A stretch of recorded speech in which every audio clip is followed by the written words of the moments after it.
Okay, well, good morning, good afternoon, everyone. My name is Ben Davis. I'm the Director of the Inclusive Rural Transformation and Gender Equity Division at FAO in Rome. And the focus of this session is on coherence, the linkages between social protection, agriculture, and natural resource management. This is central in terms of the situation, the dynamics that have been created by COVID-19, this massive covariate shock, the need for safety nets for protecting the poorest and most vulnerable, as well as building back with inclusive, sustainable economic recovery. And this is taking place in a context where COVID has exacerbated existing inequality, which is indeed has worsened the poverty impact of COVID. And it will reduce the poverty impact of the future economic recovery as well, unless we take specific steps to address it. And all of this within the constraints, of course, of the need to have a sustainable economic path, let's say. So today we have three speakers and one discussant. And we'll try to make this session as interactive and as interesting as possible in the hour that we have. Let me just introduce briefly the participants in the session. First, we have Sintayehu Demissie Admasu, who's the Director of the Food Security Coordination Directorate of the Ministry of Agriculture in Ethiopia. Second, we have Titi, who's the Director of Planning and Policy of the Ministry of Agriculture of Palestine, though he hasn't arrived yet, but we're hoping he'll be here. Third, we have Fabio Hazin, who's an Associate Professor at the Federal Rural University in Pernambuco in Brazil. And then finally, as our discussant, we have Colin Andrews, who is the Program Manager of the Partnership for Economic Inclusion at the World Bank. And so basically the format will be, I have some questions. I'll ask each of the speakers to answer. Colin will jump in, different points in time, with very insightful comments and probing questions, I'm sure, for the speaker. So with that, let us begin. The first question is for Sintayehu from Ethiopia. And the question is, can you describe how the social protection programs in your country are linked with agriculture and particularly with climate risk management and natural resource management, and whether this has been strengthened or weakened by the COVID context? Please. Thank you, Davis. I thank you also for the opportunity to discuss and share my country experience of how the social protection has the potential to respond to shocks, including pandemic, and also build back better through economic inclusion or different kinds of public work interventions. So the PSNP is the largest social protection program in the country, aiming at smoothing food gaps and also protect and develop assets along with services for households that are both chronically food insecure and also poor, and often affected by the different shocks that happen in the country. So PSNP has helped to improve household food security. The PSNP is designed to contribute to the 4 government policies and strategies that needs different sectors integration. To mention few policies in the country: the social protection policy, the disaster risk reduction strategy, the climate resilient green economy strategy, and also the food and nutrition policy of the country are taken into consideration by the program. So since the PSNP is a multi-sector program, various sectors will be engaged in the planning and implementation of the program. So this program is coordinated by Ministry of Agriculture and different sectors engaged in the program through the different platform sets and the program implementation manual, such as task forces, technical committees, and also support groups. So this platform are also established and to serve the lower level structures as well to implement the program with a better integration. So this year we are designing the next phase of the program, parallelly implementing the end of the other phase of the program. And also this new phases need a better integration of different sectors. To give you a little bit of an overview on the next phase of the program, there will be 3 major components, such as the shock responsive safety net, adaptive safety net, and also sustainable capacity development and institutional strengthening that involve huge involvement, coordination, collaboration of the sectors, and also institutional different level. So the component 1 will support the social protection and also disaster risk management that will include targeting registry, MIS, and early warning response. The second component will be done through 3 sub-components that also need sectoral integration. The transfer, sustainable community asset, and also human capital investment are in this component. The third component is for the program capacity development and strengthening institutional capacity to implement the program. So it's obvious, as you already mentioned, because of COVID, this program has also, challenged. The smooth implementation of the program outputs are affected, such as the timeliness of transfers, because it needs a gathering of people to pay out at the payout pointers. It's also the public work is not implemented as per the plan, as it needs requires huge mobilization of beneficiaries again.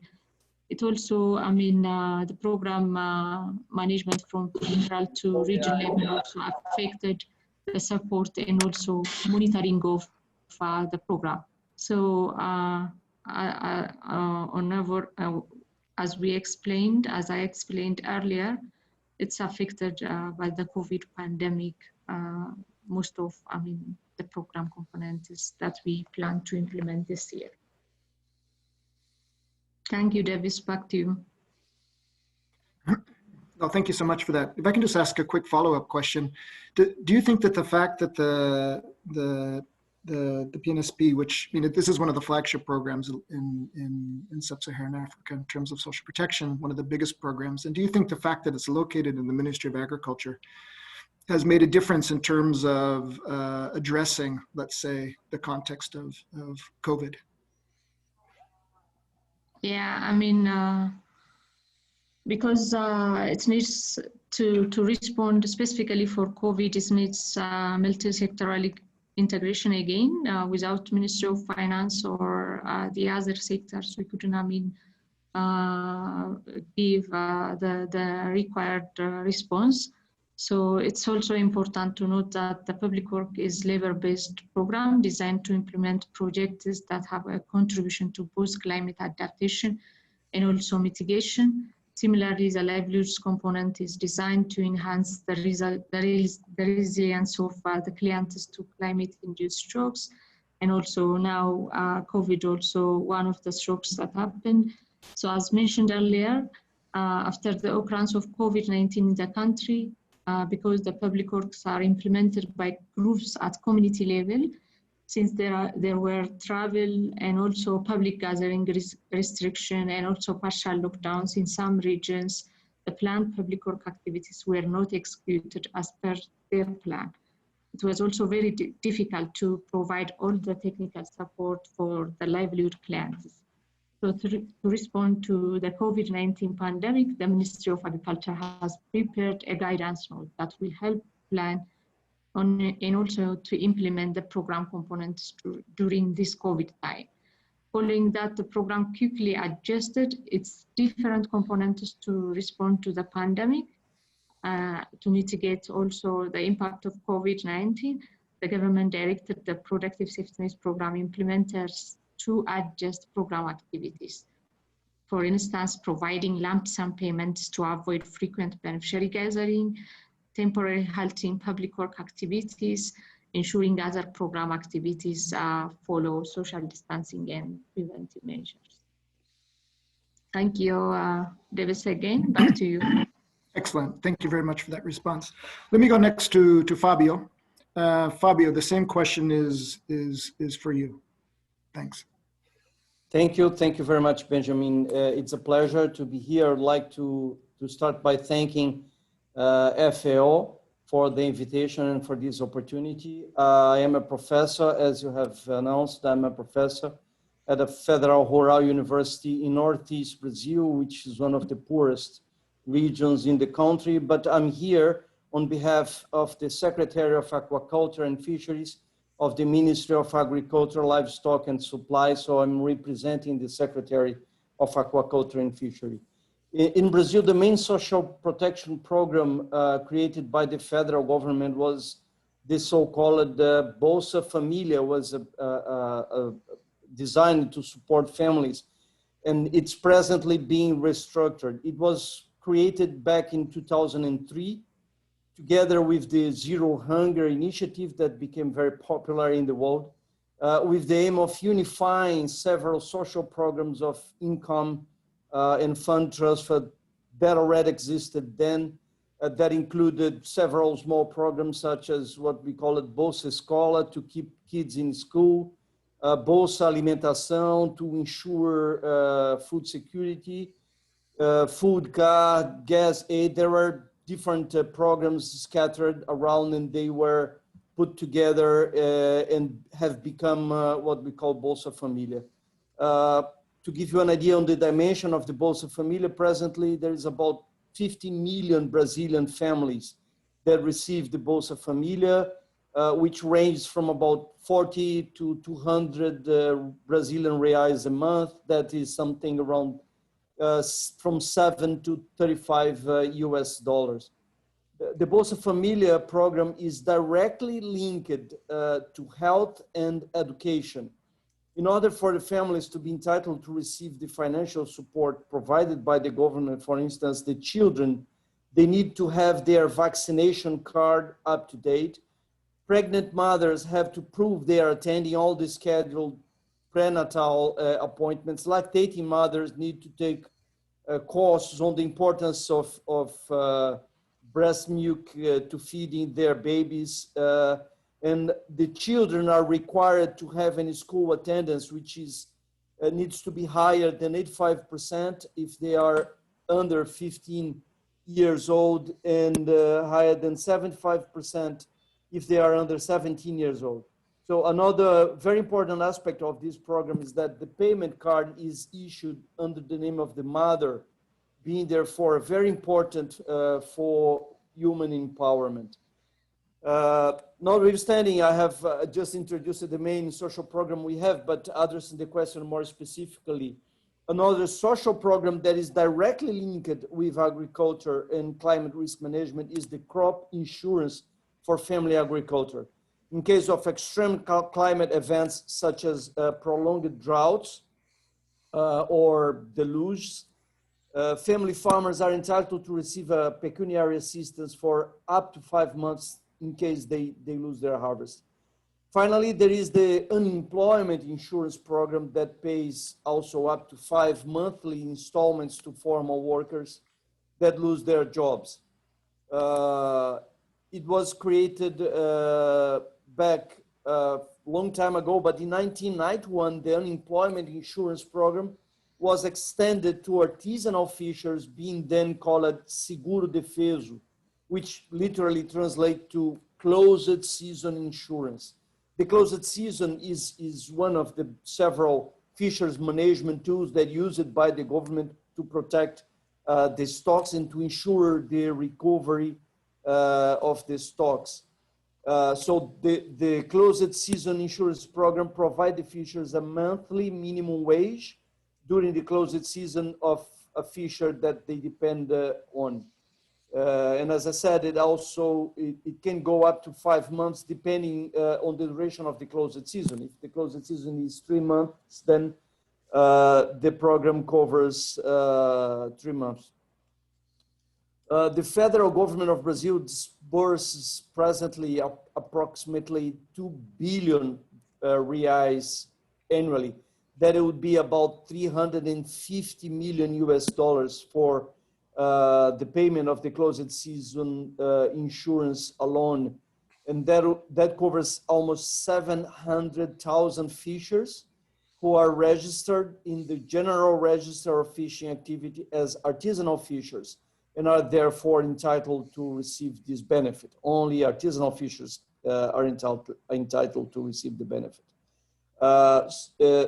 This number, to give you an idea, is almost half of the total number of artisanal fishers in the country, which is estimated at about 1.4 million.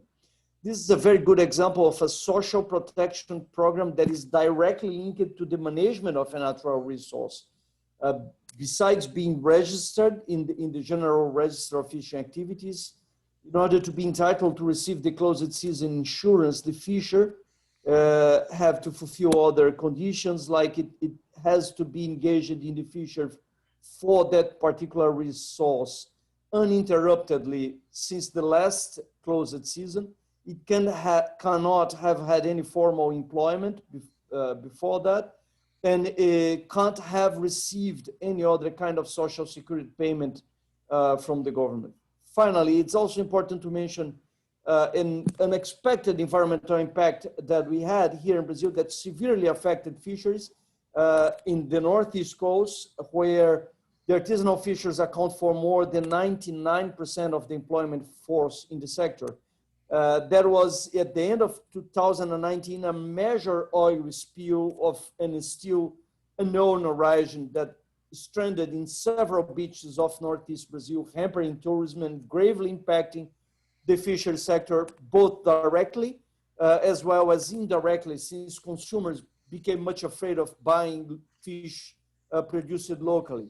So in order to compensate fishers for their loss, an emergency financial aid of about 2,000 Brazilian reais, or something around 350 US dollars, was paid to by the Brazilian government to approximately 60,000 beneficiaries, fishers, artisanal fishers, at a cost of about 115 million Brazilian reais, or something around 20 million US dollars. So very, very clearly, all these examples do show a very strong link in Brazil between social protection programs with other sectors, including health, education, agriculture, climate risk management, and fisheries management and environmental impacts, as I have just mentioned.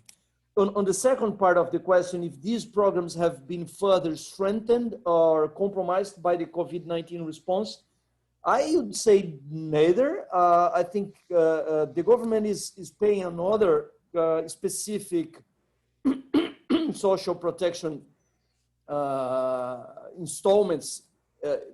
They're paying 5 installments of 600 Brazilian reais, about 110 US dollar, for close to 75 million people in Brazil, totaling about 120 billion Brazilian reais. This is the largest amount of money ever paid for social protection, only for COVID-19. And the fishers are also entitled to receive this financial aid, provided that they are not already receiving the closed season insurance at the same time. So the two programs are running parallel, and they are complementary, and they are not interfering with each other. So I think that's much what I had to say, Benjamin. Sorry if I took a bit longer than I should. Thank you. Thanks, Fabio. Thanks, Fabio, for that overall view. Let us move next to Samer. And first I want to welcome Samer Titi, who just joined us late from the Ministry of Agriculture in Palestine. And I have the same question for you, as if you could describe how the social protection programs in your country are linked with agriculture, and particularly with climate risk management and natural resource management, and how has this been affected by COVID, the COVID-19 pandemic? Hi everyone, everybody. Is my voice clear? Please, yeah, it's great. Okay, sorry to be late because I was in a virtual meeting with Italian Cooperation in a project called Jamaisa 2. For your question, as you know, in Palestine, we are under occupation, and we suffer from different measures by Israeli side, like restriction of movement, control of our borders, and land confiscation, etc. Then the COVID-19 would come increase this problem for the Palestinian people, especially the farmers who are in the area what we call, they called it Area C because they are under control of Israeli forces. At the beginning of the COVID, the ministry in cooperation with Ministry of Social Affairs, they have what we call the rapid response plan, social protection rapid response plan, in order to confirm coronavirus focused on some priorities for rapid intervention to protect poor people, especially poor farmers, women, rural women who they lose their job or their income because the processing of their food stopped because they stay at home, no markets.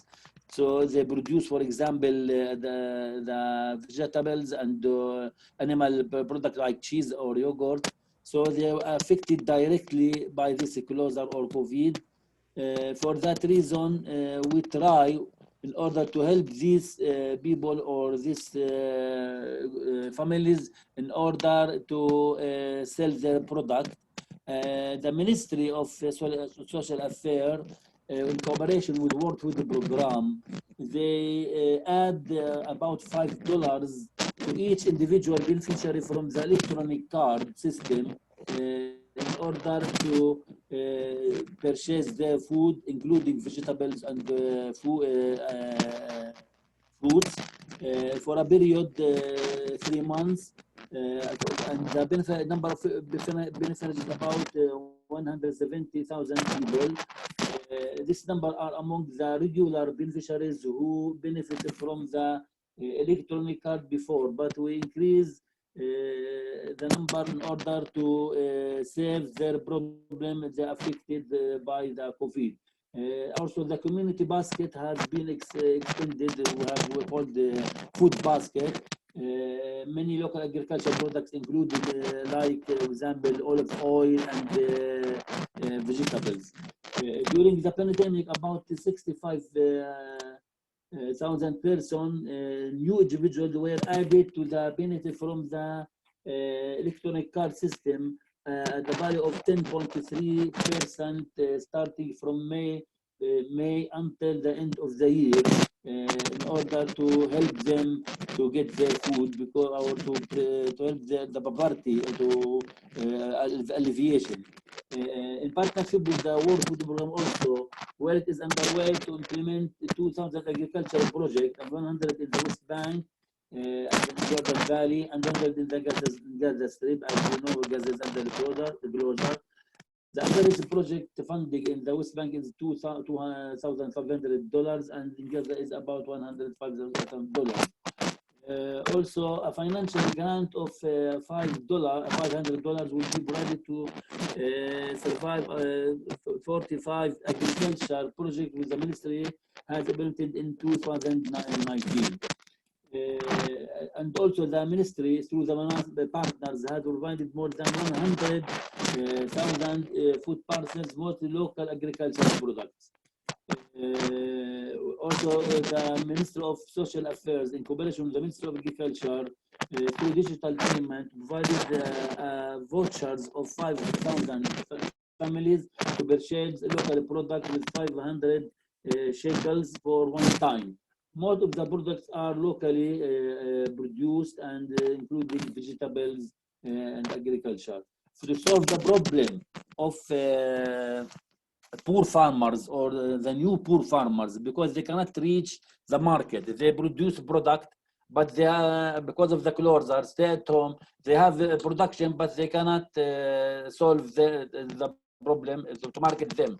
So the minister, in cooperation with the security forces, the Palestinian security forces, prepared what we call a basket, food basket, for the people who are under closer or under staying at home, like in Bethlehem area, providing them with the vegetables and food free, including also dairy products.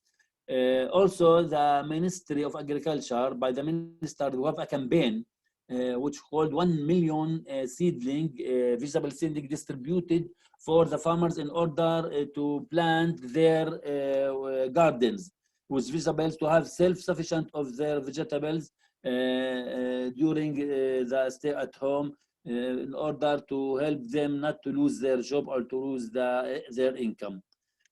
Also, the ministry formed a working group in the governance in cooperation with the Ministry of Health and the Security Services in order to grant permits for farmers and traders to reach the wholesale market if they can. If there is no infection, if the area is free, they can also cooperate by the security and the Ministry of Health to reach the wholesale market in order to sell their product. Also, with the local community organization, undertook the process of purchasing milk products. As you know, cheese produced by the sweets shops, where they produce sweets here in Palestine using cheese. The cheese, they cannot, the farmer sell it in the wholesale market or on the market. They distribute this amount of cheese for the poor farmers that sell the farmers or the dairy product farmers to solve their problem in selling their product, because this product is highly spoiled by time, not to lose their product or to have food waste. So they distribute this and especially on the area, in the marginalized area, or in the women who are processing their food. But because the women are famous in Palestine, they have food processing, for example, dairy product or the vegetables or olive oil.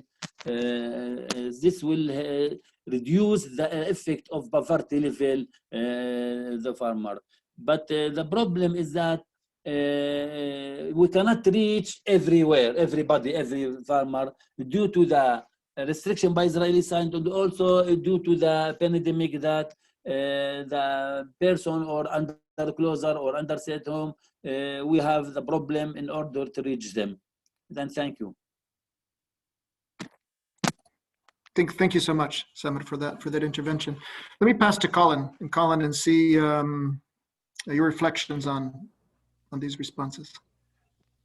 Thanks so much, Ben, and thanks to FAO for the introduction. Nice to see everybody, and I think it's also my job to ask the participants and attendees to ask questions in the Q&A box, so I've been reminded to do that. Just a preview, I think in this role of discussants, my question actually going back to the panel will be for them to reflect a little bit on how you're managing the immediate short-term demands around the COVID response versus the need to switch gear and position towards a medium-term recovery, because the challenges, the coordination issues, the logistics are very different things. And I think in these coordinated and integrated programs, many of the ongoing operations really competing challenges. The need to almost stay operational now and to have some form of benefit reaching beneficiaries and to have staff stay in place now, but also the need to re-gear in the longer term. So that's a preview of my question, but let me just take a couple of minutes only just to talk a little bit about the perspective that we take to this from the Partnership for Economic Inclusion. And again, say thanks for being here. So the Partnership for Economic Inclusion, we're a multi-partner entity. We're hosted at the World Bank, and our focus is really to understand how we can scale many of these economic inclusion programs. This is not necessarily a new topic. Economic inclusion can be called many different things: productive inclusion, community-driven development, graduation programs, local economic development. But at the core, the focus that we have within the partnership is how we can take coordinated multidimensional programs with a focus on increasing income and assets, and how we can scale those up, with a particular focus on the extremely poor and vulnerable populations. And I think this is an interesting focus. Like I said, this isn't necessarily a new question, but there is something new happening at the moment, which makes this really quite different to, say, Ben, where FAO were 10 years ago when you started looking at some of the smallholder initiatives and the cash transfer linkages. Because now what we're seeing, we've recently completed a State of Economic Inclusion report, the preview is out, but suddenly we see large scale activity in these areas globally. We see major investments coming down the pike. Our report just shows evidence across 75 countries, really drilling down on what these programs start to look like and how they're basing their foundations upon. So you see a large investment on the social protection front. So what's interesting across the three panelists this morning is you're discussing your response is based on existing programs, and your ability to move is helped by the fact that you have a pre-existing investment that you can build upon. And what's interesting in this space then is how the social protection side and how the agricultural side interconnect. Now, institutionally, we know that this is not easy in the best of circumstances, but then we also know that there are kind of like a lot of technical questions. A few of the issues that we started to look at was traditionally from the social protections perspective. Many of these programs, the flaw of many of these programs was that they were very much based on the households, not the flaw, but the focus was purely household, purely individual. And there was a missing opportunity here in terms of how you connect it to the local economy. This is the value that many of these agricultural linkages bring, how you remove some of those local economy constraints and what that would imply. And I think then a question for many of the social protection colleagues is, well, what's different then when you have all these agricultural programs? What's working? So are you going to start investing in public works programs, value chain development, different things like that? These are a flavor of some of the issues that we've been tackling over the last number of months. But let me just turn it back to the panel. I think from this conversation, I think maybe a lot of the people listening in as attendees are coming from a social protection perspective, trying to understand what these linkages look like with the agricultural domain, and trying to understand what's different in the short term now versus the medium term recovery. So it would be great to hear a few responses from you all. Great, thanks, Colin. And so, basically, Colin is suggesting we look from the immediate response to looking more towards the medium term to the process of building back. And I think I would add, there's a question in the question box in terms of in terms of making that building back better, let's say more inclusive and more sustainable, is COVID presenting opportunities, or is it presenting more challenges in terms of that vision for the future? Now, I think, in a way, we kind of have a biased panel, because we have the panel we have here are the good examples of collaboration, let's say, between ministries of agriculture and social protection. And in fact, we have ministries of agriculture here, right? But still, I think this is where we get the good examples of what potentially is working in a number of countries. So with that, let me hand the word over to Sintayehu to respond to that question, looking a bit into the future, into the medium term. Please. Yeah, thank you, Davis. This is a very important question that we need to really understand and also respond accordingly for the needy population. For instance, in our country, we are working to harmonize the humanitarian food assistance and also the productive safety net program. that gives you a room to have the same system until down level. So we are thinking to manage targeting jointly, planning, and also budgeting, and also to use the current system modality in productive safety net to respond for this kind of shocks. So now for the COVID, we are planning together to respond as well. This allows you to use wisely the resource we have, and also to not duplicate in one beneficiary 2 times or more when you give help, and also to reach for the very needy peoples at the ground level. Because we are currently in the country, we have a flood, shock, and also COVID, and also, desert locusts. So when you prioritize, you can see the Wereda or the district that have the 3 impacts right now, so that we can address the issue efficiently when we prioritize using the limited resource we have. Thank you, Davis. That's what I have to add.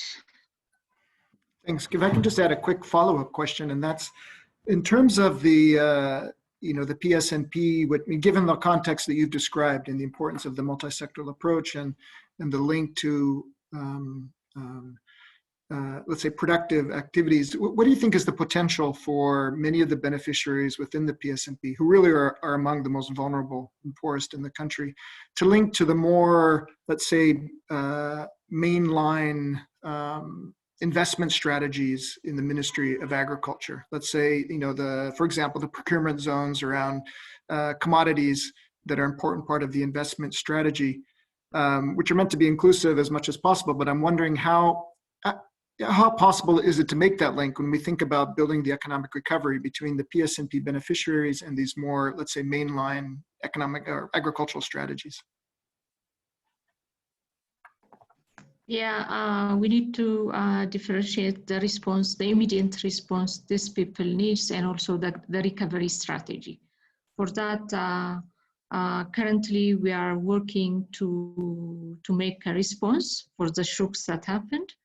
And next to that, we are planning to improve their livelihoods by providing, for instance, seed, fertilizers, and the other inputs they need to rehabilitate their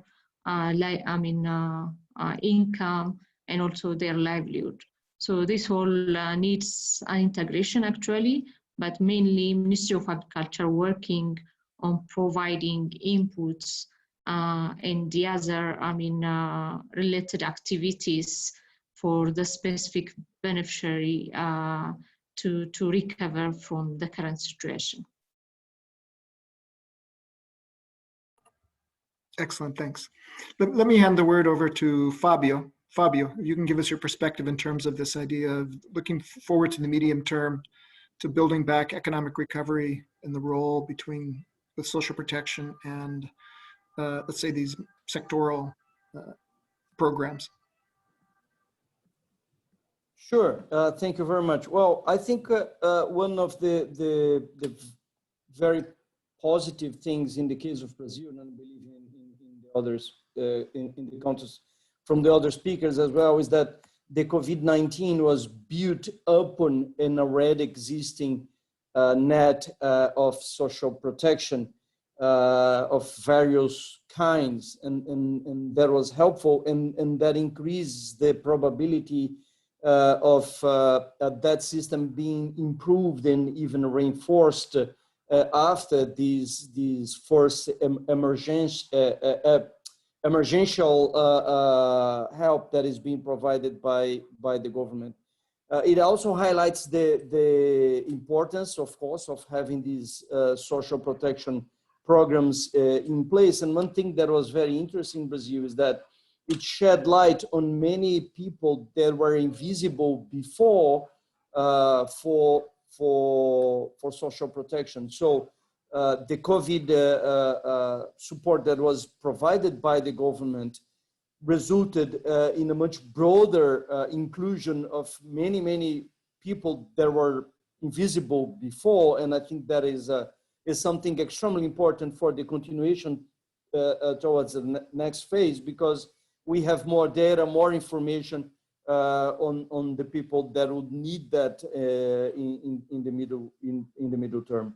The real challenge I think we will have is from the financial perspective.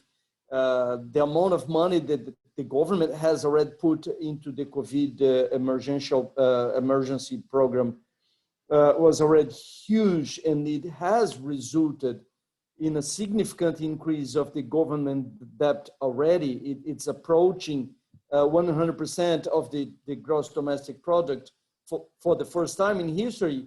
And it means that in a way, the breadth of the government, the financial breadth capacity of the government is probably coming to an exhaustion point and could derail into a very big economic crisis because it's still unknown what's going to happen when this financial support is discontinued, because of course, and the government has made it very clear that it can't keep that financial support for COVID much longer than 5 installments that will be paid. And what's coming after that, it's still very difficult to forecast, to foresee, but it will depend much on how the economy will respond and recover. If we start to get a quick recovery of the economy, then the situation will not be that serious. But if the economy takes longer to respond, then we will have a very serious situation, because there will be a shortage of money, and the income, the government income will not be increasing because the economy will not be recovering. So we don't know exactly what's going to happen. We are having very recently some very positive signs of the economy showing very good signs of recovery. And if that happens, it means that then we could, in a way, adapting, of course, reducing the amount of support that has been provided to tackle the COVID problem. It could be changed into a more stable social program from now on. I mean, after the COVID, and including some of those people that were invisible before, and basically restructuring and reinforcing the social programs that are presently in place. And the process to do that has already started in both government and Congress. It has been one of the main hot topics debated in Brazil right now. It's how the social protection programs will be restructured and continued after the COVID. I think these are the elements I had to provide, Benjamin. I hope I have been made myself clear. Thank you. Oops, no, thanks a lot, Fabio. Let me hand over the word to Samer.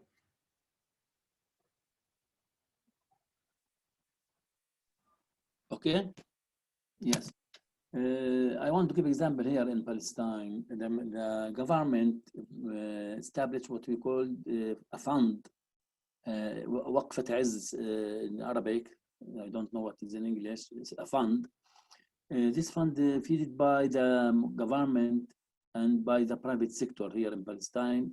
They put money in this fund in order to help the poor people or affected people by COVID, and especially the workers in cooperation with Ministry of Labor who lose their job during the COVID period. They are still at home, but they feed it for one time. But what the sustainability of feeding, because the private sector is highly affected by the COVID, and they cannot always put seed money or money in this fund in order to help the workers. And we don't know the time where this COVID will ended next year or after this next year. So this is a problem.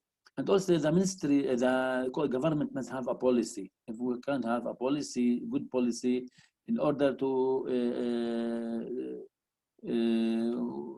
stop or to have solution or objectives how to deal with COVID. But the policy, it need what we call data.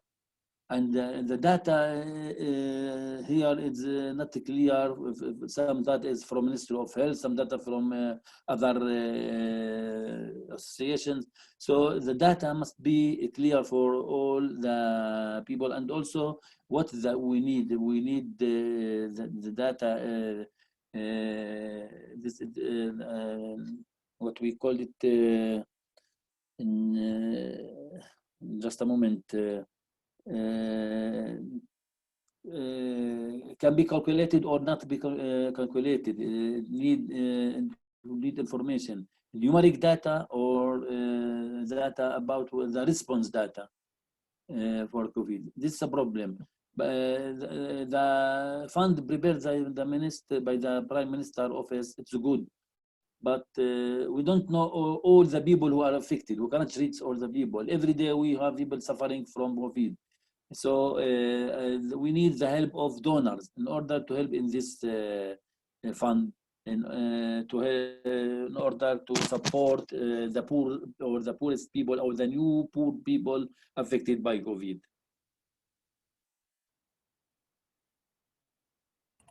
Okay, thanks, Samir. Colin. Thanks. I mean, let me make kind of some bold predictions then. 6:30 in the morning DC time, so nobody can keep me accountable to that. I think Cecilia and Marco bring up some interesting discussions in the chat box. So on the political economy side of things, is this an opportunity to make an impact, or is there a crowded space and actually it's the other way around? And what's the feasibility of all of this given the constraints that social protection systems are under? My prediction is that this is a hugely important opportunity to coalesce economic inclusion programs led by government. This has historically been a very fragmented space, and there's an opportunity here to actually build on the pre-existing investments. So that would be, I suppose, kind of my initial starting point on that. But how do we get there? I guess there's 2 points I would like to make. I suppose there's the realization, and actually before I get to those 2 points, I should preface that by saying, even before COVID, social protection systems were expanding and under strain, but there was always a central question there from policymakers around how do you do more with existing cash transfers, with existing benefits? How do you make these benefits much more productive? And sometimes that came back to just the old debates around these are just handouts, or it just came back to fiscal sustainability and all of that fiscal side. So I think there's a big debate there that just propels this discussion forward. But there's 2 central questions, I suppose, that as practitioners we have to keep in mind. Firstly, how do we make sense of this wide discussion on jobs, informality, all of these different things? These economic inclusion programs aren't going to make the fundamental shifts in an economy to ultimately move a country from position A to position B to where they want to be in 20 years. These programs need to be seen as part of a whole menu of responses. And then when we start talking about the responses and we start talking about these programs, you quickly get into a wider domain of jobs and informality. So I think we really need to be much more precise on where these interventions fit. They're not going to be a silver bullet. But for key population groups, they can be fundamentally important. And I think as practitioners, particularly social protection practitioners, it's really important to try and get a better understanding of what precise interventions matter and where governments should be putting their interventions into. So should governments be investing in producer groups, community groups? Should we be investing in public works or value chain development? These are questions where social protection practitioners are often faced to address, but rarely have the skills and expertise to answer them. So there's this real kind of coordination issue. But the second big challenge, and I think this is where social protection practitioners are quite strong, is the question of evidence and data. So at the end of the day, when you look across government-led programs in this space, the evidence base is quite thin. We have a huge evidence base, for example, on cash transfers, the economic spillover effects of cash transfers and what goes on. But when you start looking at multidimensional programs, the evidence base, this is something we looked at quite extensively within our recent report, the evidence base in these government-led programs is rather thin. Encouragingly, we're seeing some good information coming through in costing. There's a major case to be made that by building on existing programs, you're actually, making a sustainable investment, and you're getting into a cost effectiveness because you're leveraging and you're layering on different interventions. But beyond getting the interventions right, as a community on the agricultural side and on the social protection side, stepping up and making a better case to show that these investments can be feasible, I think are a really central challenge that we have to face over the next couple of years. I think it would be great to learn from the panel and to learn from other countries around what's actually working in this intervention space, and to get more information on that on the table. Thanks so much for the opportunity to be part of the panel. Yeah, I mean, I would echo Colin's comments. I mean, I agree with them 100% in terms of the role the social protection plays, but we can't expect social protection to do everything, which I think is fundamental, right? And we obviously, it needs to be the social protection. We need basic, universal social protection systems, which are complementary and facilitate the economic development strategies that we have in rural spaces and in urban spaces. There were some comments in the chat box just to add on to, in terms of programs around youth, programs around infrastructure. I mean, I think it's clear. I mean, I think one can take from Colin's comments, as well as the comments of the speakers, the importance of, rural infrastructure is still fundamental and is a key to much of of economic development in rural areas. Though obviously it needs to be done with an optic of inclusivity, right? In terms of investments that are increasing the returns to the assets that the poor hold in rural areas. I think there's a big emphasis on youth, and so there's been a big, particularly in terms of around jobs, job training, and how to respond to the crisis itself, but also just the demographics of rural areas and the need to find jobs for rural youth. Also in the context of COVID, with the return of migrants and the increase in the supply of labor in rural areas. And so on the employment side, or on the productive side, the focus on youth and jobs is really at the forefront of the mind of governments around the world. We have a few minutes just for some final comments. Samir, Fabio, I don't know if you want to make final comment on responding to Colin's comments, or any last statements. Fabio, go ahead. Yeah, okay. Thank you very much. Very quickly, I know we are running out of time here, but to say that I agree entirely, and I think having data and assessing the impact of these social protection programs is absolutely crucial to really have not only an understanding on how effective they are, but to plan future interventions.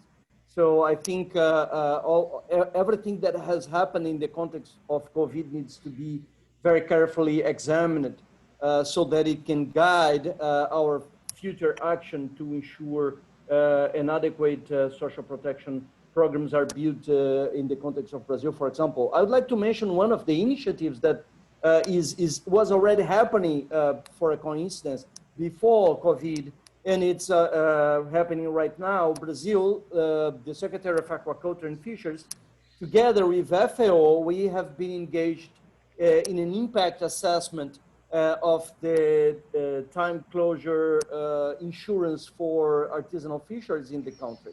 We are much interested to see what is the actual impact, and including both the biological aspects of those closed seasons, how they are indeed helping to change the condition of the exploited stocks, for example, and on the other side, what has these closed season insurance, how the effect it has had and socially in those fishing communities. So this is an ongoing work that is already happening with the support of FAO, and it goes very much in line with the concern that Colin has addressed. And I think this is one of the most important avenues where we should put our effort from now on to assess what we have been doing, what has really been changed by these social protection programs so that we can better plan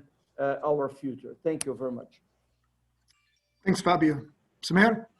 Yes, I think there is a need to work on the capacity building of the authorities responsible for the issue from all sides, including their policies, procedures, and mechanisms, including Ministry of Social Affairs, Ministry of Agriculture, and also Ministry of Health, in order to have good policies or recommendations to face this disease, especially if this disease prevailed more or long time.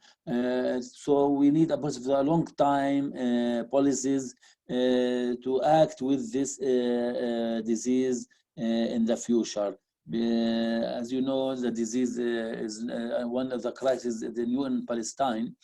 So we must have a good policies or capacity building to face this problem in order to stop or to protect ourselves from this disease and to protect poor people who are affected directly because of the disease. And thank you. Great, thank you much. Thank you so much, Samir, and thank you to all three panelists. We lost Sintayehu, who had to leave early, and also thank you, Colin, for the insightful questions and comments as well. And that brings us up to the end of the time. I think that was a very interesting discussion. Just beginning really to touch on what are some of the. I mean, it was quite unique, I think, and important having the Ministry of Agriculture colleagues here. With the very, because this is what we really need to do. We need to have the Ministry of Agriculture talking about social protection and understanding those linkages. And so I think it's fantastic because I think once you make that connection, then we can begin to talk about that coherence and leaking and how to bring this all together. And so we had three very interesting examples, I think, very different contexts. But I think all very illustrative of both the possibilities and the challenges, let's say. So with that, again, thanks everyone. Thank you to the organizers, and good luck enjoying the rest of the conference. Thank you very much. Thank you. Bye-bye. Thank you very much. Bye-bye. Bye very much.